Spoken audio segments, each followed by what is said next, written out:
Meu marido me deixou por mensagem, me chamando de velha bruxa quando fui viajar para me operar. Mas dias depois me ligou, quando sua inteligência finalmente lhe permitiu descobrir o que eu fiz. Antes de começarmos a história, deixe seu like e se inscreva no canal para não perder as próximas histórias. Tenho 42 anos, sou mulher. E seria engraçado se soubesse como estou escrevendo isso. Embora para mim não tenha nada de engraçado. Aqui estou eu, com um curativo no olho, papéis de divórcio e o coração partido. Meu marido, Dylan, e eu estamos casados há 8 anos. A diferença de 4 anos de idade nunca pareceu ser um problema até recentemente. Sim, havia piadas sobre eu ter roubado a cuna, ou que ele tinha um modelo mais velho, mas sempre acompanhadas da ideia de que minha maturidade o atraía, ou pelo menos era o que eu pensava. Isso era até pouco tempo atrás, quando as piadas sobre minha idade passaram a ter um tom mais cruel.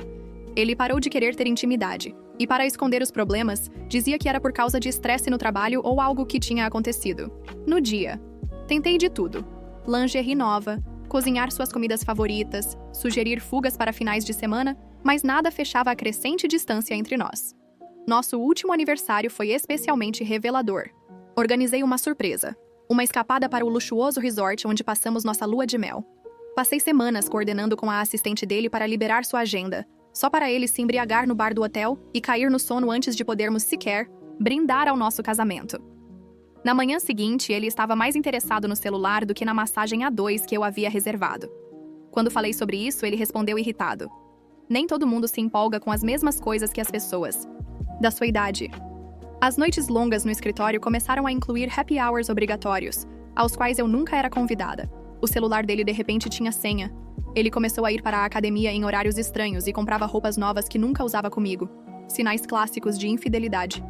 3 semanas atrás, fui diagnosticada com um descolamento de retina. Não é uma condição fatal, mas requer cirurgia para evitar perda permanente da visão em um dos olhos. O melhor especialista estava na minha cidade natal, a 2 horas de distância. Pedi a Dylan para me acompanhar, pensando que essa crise médica o faria lembrar da parte dos nossos votos sobre na saúde e na doença. Ele disse que seria muito vergonhoso ser visto comigo lá, e quando perguntei o que queria dizer com isso, murmurou algo sobre encontrar meus antigos colegas de escola e ter que explicar por que se casou com alguém tão velha. Pedi para minha irmã, Ellen, que mora lá, me pegar e me levar. Na noite antes de viajar, encontrei Dylan escrevendo freneticamente no celular no nosso estúdio. Quando entrei, ele se assustou e virou o celular para baixo rapidamente. São coisas do trabalho, ele disse, forçando um sorriso. Eu já nem tinha vontade de brigar, mas quando me virei para sair, notei uma bolsa de presente escondida atrás da mesa dele. Lingerie cara de uma boutique na qual eu nunca havia posto os pés. Você pode imaginar como me senti, mas não disse nada. Para que confrontá-lo justo antes de uma cirurgia importante? A viagem para minha cidade natal com a Ellen foi difícil. Não conseguia parar de pensar naquela bolsa de presente. Sabia que aquele presente não era para mim, mas pensei que teria tempo para enfrentá-lo quando voltasse, já recuperada. Na manhã seguinte, enquanto me preparavam para a cirurgia, meu telefone tocou. Pensei que fosse Dylan me desejando sorte, mas em vez disso, recebi uma mensagem de texto que dizia: Não aguento mais. Você é velha, mereço algo melhor. Não se dê ao trabalho de voltar para casa. Junto à mensagem, havia os papéis de divórcio, que aparentemente ele estava preparando há semanas. Minha pressão arterial caiu tão rápido que a enfermeira me perguntou se eu estava bem. Eu devia estar pálida como um fantasma. Passei o telefone para minha irmã antes de me levarem para o centro cirúrgico, porque logo eu estaria dormindo, e pelo menos por um tempo, esqueceria tudo isso. Quando acordei, com bandagens em um olho e visão embaçada no outro, Ellen estava ao meu lado. Pela cara dela, eu sabia que ela tinha me acordado, mas para me trazer uma pesadila. Ela me contou que Dylan tinha ligado, exigindo saber quando eu iria assinar os papéis de divórcio para ele poder seguir com sua vida. Ele até teve a audácia de perguntar se poderia assinar digitalmente. Ellen lhe disse exatamente onde poderia colocar aqueles papéis.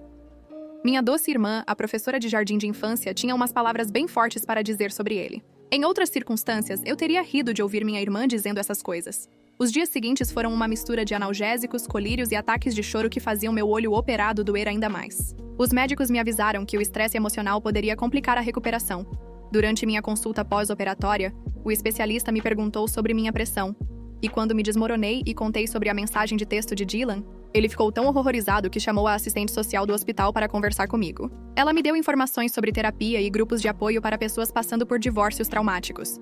Agradeci educadamente, mas estava envergonhada de falar sobre isso com ele. já que ele era o meu especialista em oftalmologia. Não meu terapeuta. 3 dias depois da cirurgia, minha vizinha me ligou para saber como eu estava. Ela é como uma amiga, então sabia o que estava acontecendo. Durante nossa conversa, ela mencionou uma loira que havia se mudado para a casa ao lado, e também comentou que eles tinham sido bem barulhentos. Meu primeiro instinto foi ligar para minha melhor amiga para desabafar, mas eu hesitei. Não tinha forças para continuar falando sobre aquilo.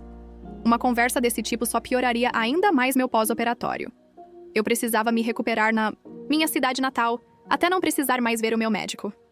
Quando finalmente reuni coragem para ligar para Dylan, sua crueldade me surpreendeu, mesmo depois de tudo. Ele me disse que estava planejando ir embora há meses, que a nova namorada dele tinha 24 anos e que, ao contrário de mim, ela não o fazia ter vontade de vomitar quando se despia. Ele riu quando lembrou que a casa era minha e disse: "Boa sorte", tentando provar isso de outro estado, com seu curativo no olho, parecendo uma pirata. O que Dylan não sabe, ou o que ele esqueceu, é que eu comprei nossa casa com a minha herança, há 4 anos. Aquela casa não está sujeita à divisão de bens, como ele pensa.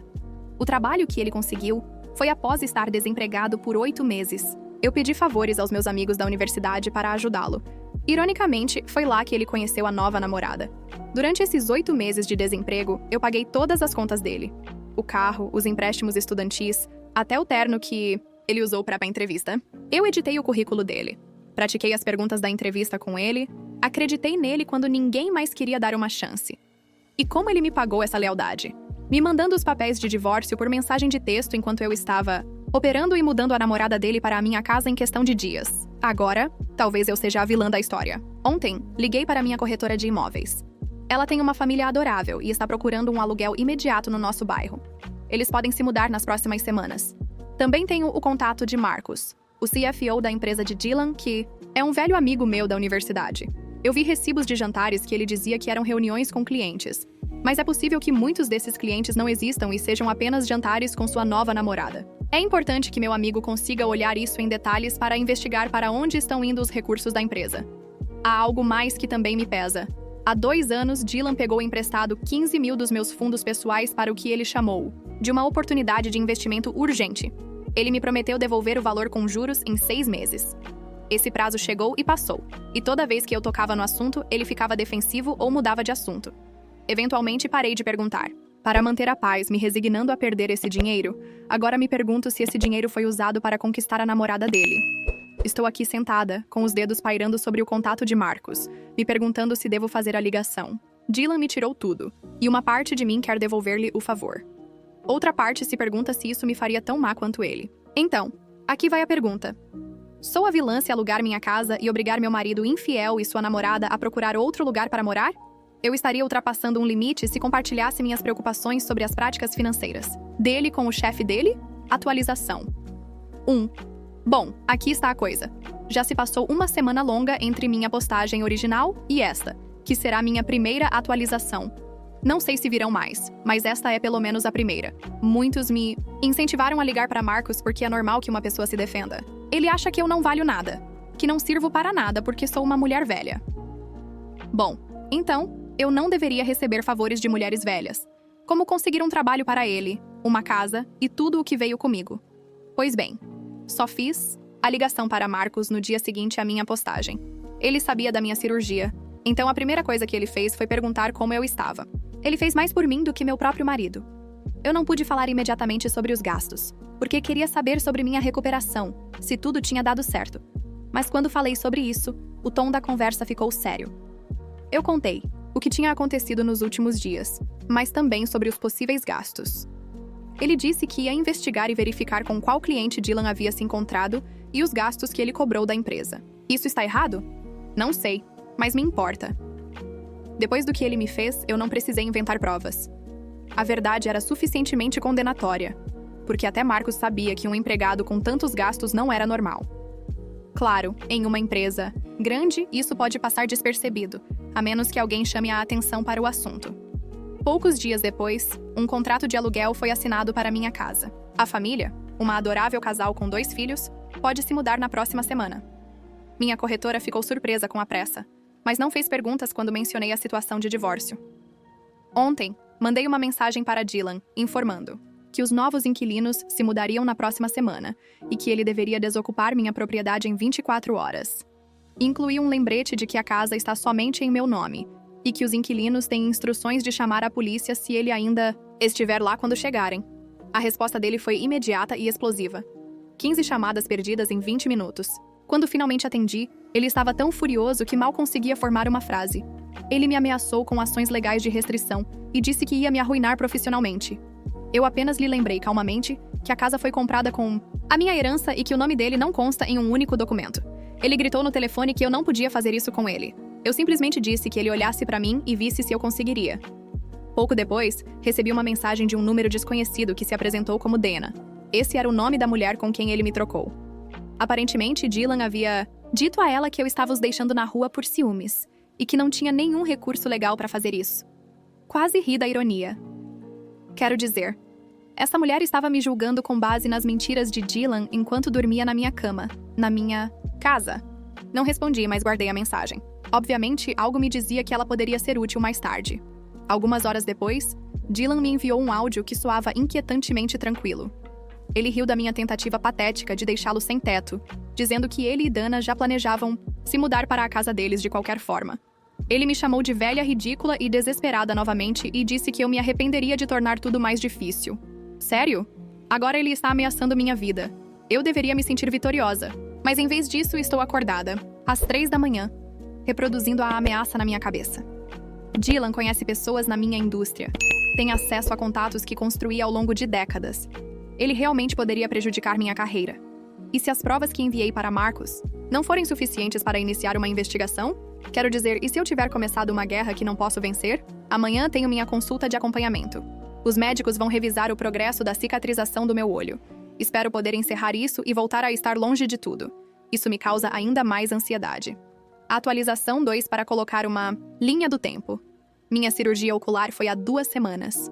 Para aqueles que perguntaram, meu olho está se curando bem.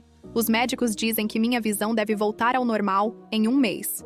Enquanto isso, meus inquilinos se mudaram sem problemas há 5 dias, e Dylan deve ter retirado suas coisas, embora eu não tenha pedido detalhes. Porém, revisei as gravações de segurança da casa e vi ele e Dana embalando apressadamente suas coisas. As gravações também mostraram que ele pegou coisas que não lhe pertenciam. O conjunto de prata antigo da minha avó, eletrônicos que eu comprei e até fotos emolduradas da minha família. Documentei tudo para meu advogado. Por outro lado, ainda não tenho notícias de Marcus. Dylan conseguiu manipular a situação para sair impune. Escrevi e apaguei dezenas de e-mails de acompanhamento, sem querer parecer desesperada ou vingativa, mas não consigo evitar pensar se meu plano falhou, ou se haverá justiça para mim. Ontem, o interfone tocou enquanto minha irmã estava no trabalho. Eu não esperava ninguém, então olhei pela pequena com meu olho bom. No corredor, uma jovem loira se movia nervosamente de um pé para o outro. Era Dana.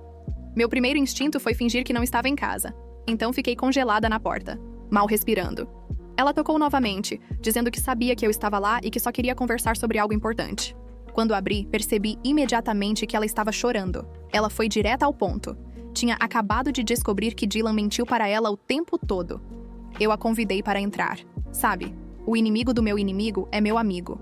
O que aconteceu a seguir foi como uma sessão surreal de terapia com a amante do meu marido. As 2 vítimas do mesmo homem, comparando notas sobre a intricada rede de mentiras dele. E durante a próxima hora, Dana me contou uma história que me incomodou muito. Dylan tinha criado uma ficção complicada sobre o nosso relacionamento, dizendo várias mentiras em diferentes momentos do caso. No começo, ele disse a ela que eu era apenas sua amiga velha de quarto, uma mulher que estava apaixonada por ele. Mais tarde, quando o relacionamento avançou, ele admitiu que eu era sua esposa separada, mas me pintou como uma pessoa obsessiva e vingativa. Ele disse que já estávamos separados, que o divórcio estava praticamente finalizado, só esperando a papelada. Segundo Dana, ele me descrevia como uma mulher amarga de meia-idade que não conseguia aceitar que ele tivesse seguido em frente com a vida. O comentário sobre meia-idade me soou estranho. Ele prometeu a ela que venderia a parte da casa assim que eu assinasse os papéis de divórcio e que usaria esse dinheiro para viajar pelo mundo com ela. Mas isso não foi tudo. Dana me confessou que Dylan também estava levando clientes a jantares, mas também a ela, aos mesmos lugares, e usando o cartão corporativo para pagar.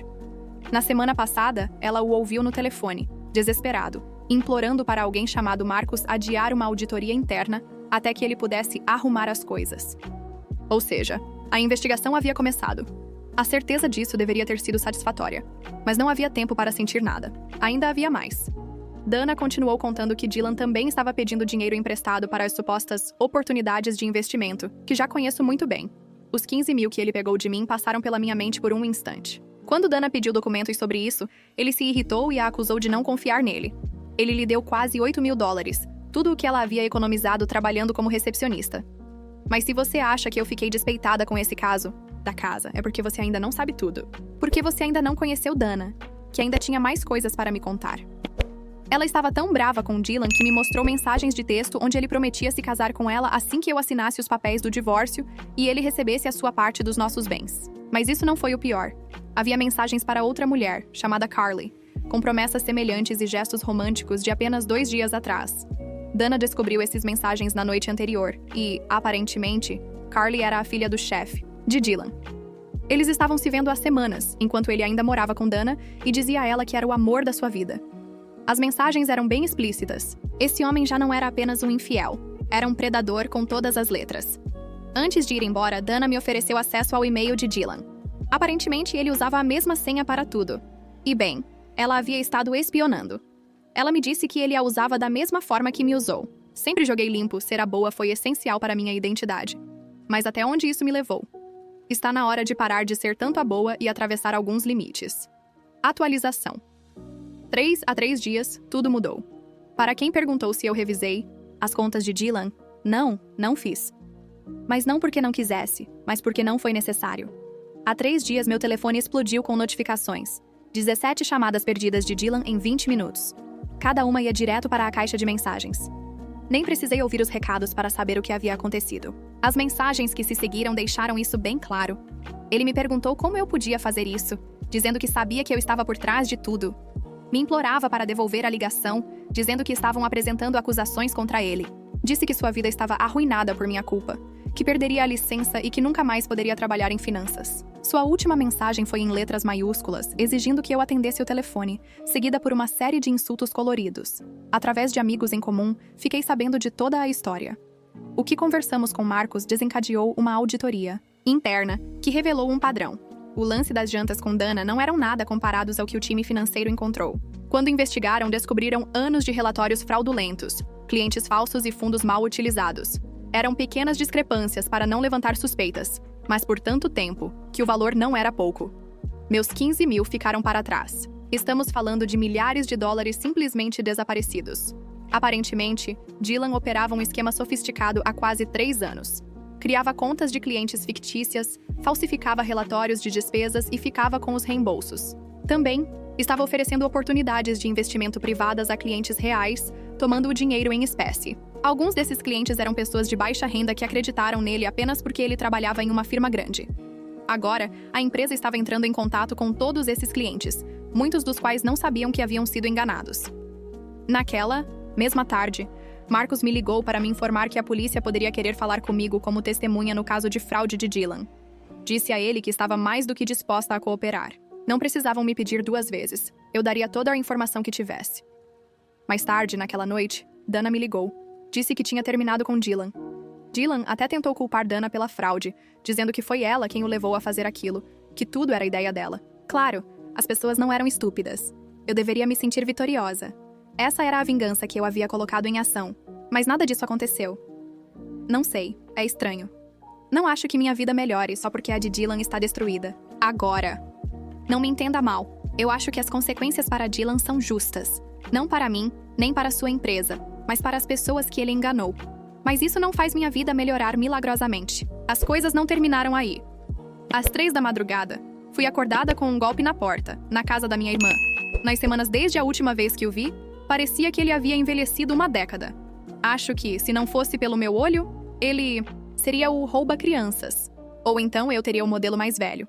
Agora ele estava um pouco bêbado, porque quando eu disse que ele tinha que ir embora, pois já era tarde para estar ali, ele arrastava as palavras. Ou estava muito bêbado, ou estava muito cansado. O muito tarde não só era pela hora, mas por tudo o que havia acontecido. Através da porta, Dylan lançou desculpas atrás de desculpas, admitiu que havia cometido um grande erro e tentou mudar as palavras. Agora, de repente, ao invés de se descrever como velha e ridícula, Ele se oferecia para tudo, até para devolver meus 15 mil, fazer terapia de casal e se mudar para a minha cidade natal. Ele gritava: faça o que quiser. Só por favor, abra a porta. Mas não. Até poucos dias atrás, ele estava dizendo que ia arruinar a minha vida. Mas agora era ele quem estava na porta, com a sua vida em cinzas. O pior é que eu não fiz muito. Só avisei Marcos sobre uma suspeita, mas a realidade era bem pior. Foram as ações dele que fizeram a vida dele terminar assim, incluindo o fato de que ele enganou a Dana, que se encarregou de apresentar algumas provas.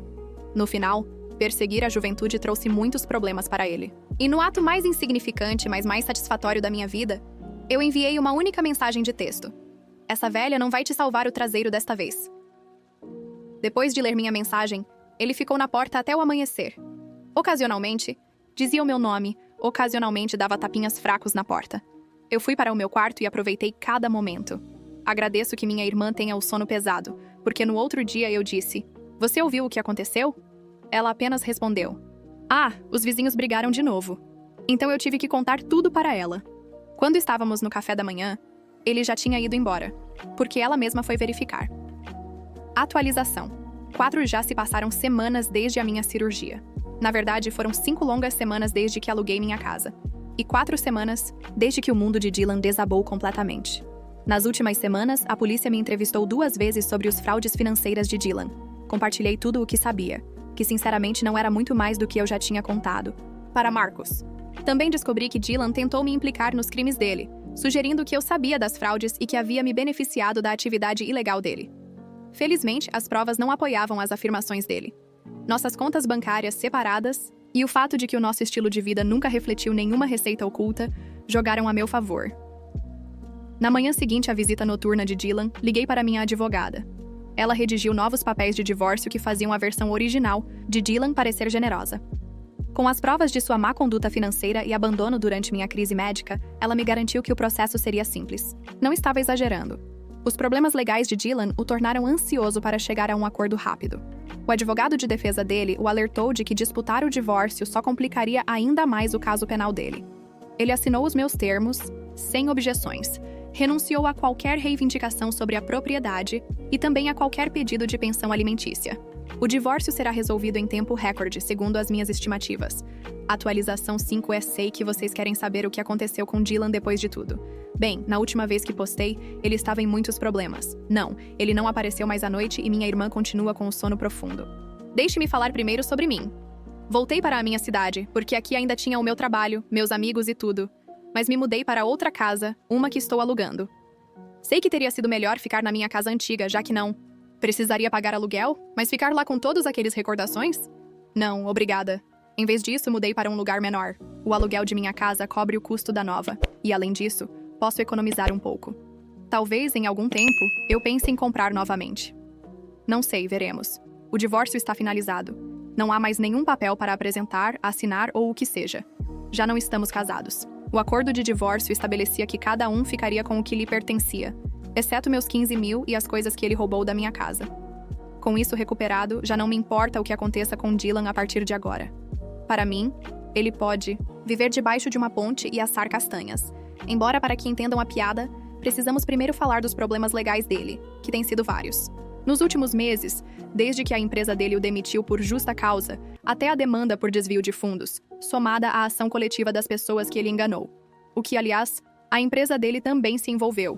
Não só para limpar a imagem, mas porque o chefe de Dylan tinha um interesse muito particular em supervisionar o caso, já que Dylan havia se envolvido com a filha dele. Não houve uma demanda criminal. Eles chegaram a um acordo para apagar tudo, desde que ele concordasse em reembolsar até o último centavo de cada pessoa que ele enganou. Então, ele teve que entregar todo o dinheiro que tinha, ou melhor, foi forçado a fazê-lo. Além disso, ele pediu um empréstimo ridículo, pelo que sei.